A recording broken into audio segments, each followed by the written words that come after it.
Hello friends, आज हम बात करेंगे एक अलग ही विषय पर। वो ये है कि डीप लर्निंग कब से और कैसे शुरू हुआ।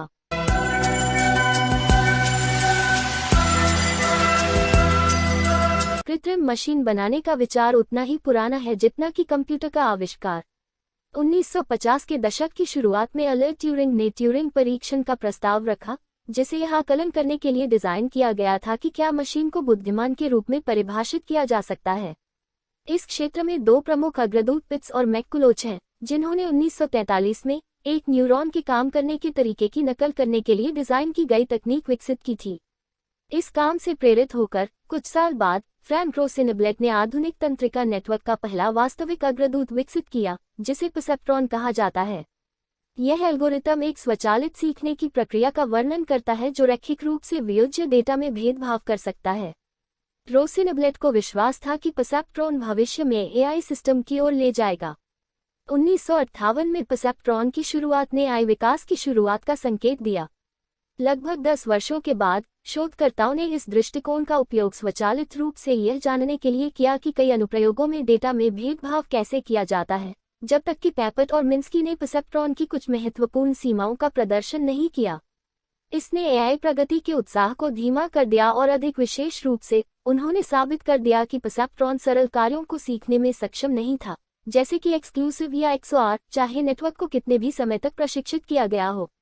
आज हम जानते हैं कि परसेप्ट्रॉन द्वारा निहित मॉडल रैखिक है और एक्सओआर फंक्शन इस परिवार से संबंधित नहीं है, लेकिन उस समय तंत्रिका जाल के पीछे अनुसंधान को रोकने के लिए पर्याप्त था और पहली एआई सर्दी शुरू हुई। बहुत बाद में 1974 में परसेप्ट्रॉन को परतों में व्यवस्थित करने और डेल्टा नियम का उपयोग करके उन्हें प्रशिक्षित करने के विचार ने अधिक जटिल तंत्रिका जाल के निर्माण को आकार दिया। मल्टीलेयर न्यूरल नेट्स की शुरुआत के साथ शोधकर्ताओं को विश्वास था कि नेटवर्क में कई छिपी हुई परतों को जोड़ने से गहरी वास्तुकला का निर्माण होगा, जो कि परिकल्पना की जटिलता को और बढ़ा सकता है जिसे व्यक्त किया जा सकता है। हालांकि उस समय मौजूद हार्डवेयर की कमी, कई वर्षों तक सीमित परतों की संख्या जो व्यवहार में उपयोग की जा सकती थी। इन हार्डवेयर सीमाओं को दूर करने के लिए विभिन्न नेटवर्क कॉन्फ़िगरेशन प्रस्तावित किए गए थे। लगभग एक और दशक के लिए शोधकर्ताओं ने नए कुशल नेटवर्क आर्किटेक्चर तैयार करने पर ध्यान केंद्रित किया जो विशिष्ट संदर्भों के लिए उपयुक्त हैं।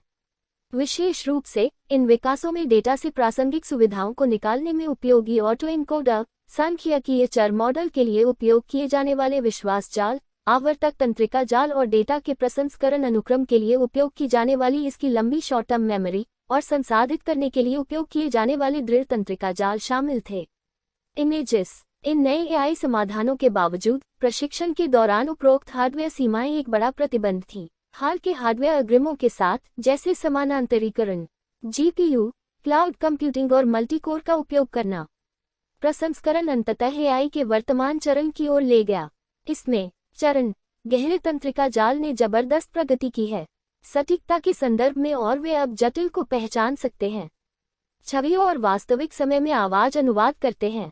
हालांकि शोधकर्ता अभी भी संबंधित मुद्दों से निपट रहे हैं। नेटवर्क की ओवरफिटिंग, क्योंकि बड़े डेटा सेट अक्सर होते हैं आवश्यक और हमेशा उपलब्ध नहीं। इसके अलावा के साथ ढाल के गायब होने से यह एक व्यापक समस्या की ओर जाता है। कई परतों वाले नेटवर्क के प्रशिक्षण के दौरान उत्पन्न होता है। इस कारण से अधिक परिष्कृत प्रशिक्षण प्रक्रियाएं हाल ही में प्रस्तावित किया गया है। उदाहरण के लिए 2006 में हिंटन अप्रशिक्षित प्री ट्रेनिंग और डीप का विचार पेश किया। विश्वास जाल इस दृष्टिकोण में लगातार प्रत्येक जोड़ी है पर्यवेक्षित मॉडल का उपयोग करके अलग से प्रशिक्षित परतें, प्रतिबंधित बोल्ट्जमैन मशीन में इस्तेमाल किए गए के समान तब प्राप्त पैरामीटर जमे हुए हैं और एक नया परतों की जोड़ी को प्रशिक्षित किया जाता है और पिछले के शीर्ष पर रखा जाता है। वाले इस प्रक्रिया को अग्रणी कई बार दोहराया जा सकता है, सम्मान के साथ एक गहरी वास्तुकला के विकास के लिए पारंपरिक तंत्रिका जाल के लिए। इसके अलावा यह अनुपयोगी पूर्व प्रशिक्षण दृष्टिकोण ने न्यूरल नेट पेपर को बढ़ा दिया है।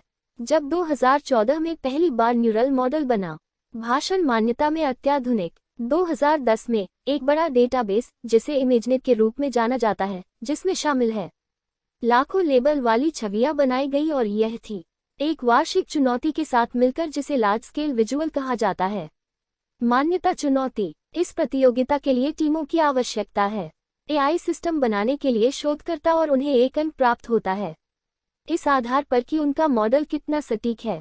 पहले 2 वर्षों में प्रतियोगिता में शीर्ष मॉडलों में 28% की त्रुटि दर थी और 26%।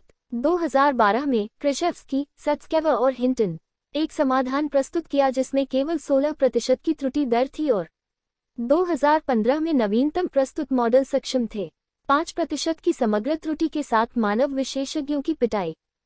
इस महत्वपूर्ण सुधार के मुख्य घटकों में इतना कम समय ग्राफिक्स के व्यापक उपयोग के कारण था।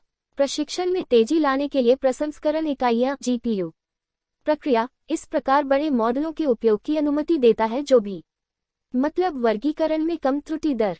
पिछले 3 वर्षों में शोधकर्ता भी इस पर काम कर रहे हैं। मानव को मात देने में सक्षम गहरे तंत्रिका जाल का प्रशिक्षण विभिन्न क्षेत्रों में विशेषज्ञ समाधान के लिए उपयोग किए जाने के समान। अल्फागो या डीपस्टैक और 2017 में उन्होंने पछाड़ दिया 44,000 के साथ मानव विशेषज्ञों ने पोकर के हाथ खेले। दोस्तों वीडियो कैसी लगी कमेंट जरूर करना और ऐसी अमेजिंग वीडियो के लिए चैनल को सब्सक्राइब करना ना भूलें।